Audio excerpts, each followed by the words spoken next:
President Trump speaking moments ago on USMCA, saying the deal is going very well, and he's heard that a lot of strides have been made with the unions and others as well. The president also hoping that it goes to a House vote soon. Meantime, we're watching stocks here moving sideways, slightly to the downside. The Dow is down 67 points. This is after a major rally on Friday following that blockbuster jobs report. We are moments away from the final hour of trade, and we're in the final trading weeks of the year. So what should investors be expecting? Let's ask Jason Rotman of Everplus Capital. Jason, great to see you. After that kind of move on Friday, I'm not surprised to see a 68-point sell-off. And as a matter of fact, with everything that's going on, weak data out of China, the IG report today, impeachment hearings moving forward, I would expect a little bit more of a severe drop.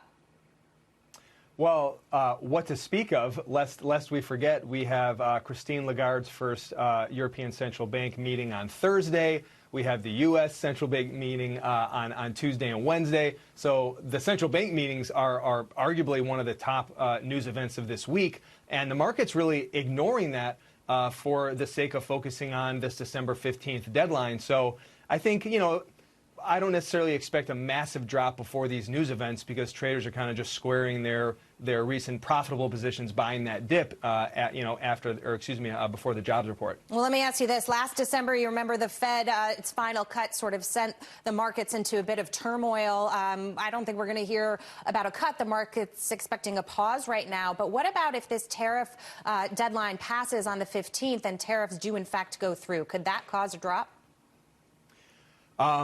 High likelihood that will cause a drop. I mean, people need to understand the S&P 500 futures, which a lot of pros look at since they're the 24-hour version of the stock market. 3150. We could not breach 3150 last week. We're not able to breach 3150 today. That's kind of a psychological level, halfway between 0 and 100.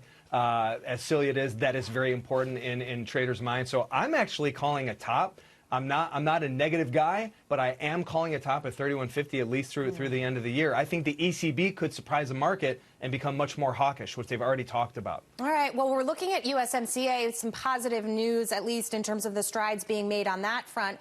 Possibly some positive news when it comes to a China trade deal. If you get both of those before, or that phase one deal before the end of the year, could this market skyrocket up again?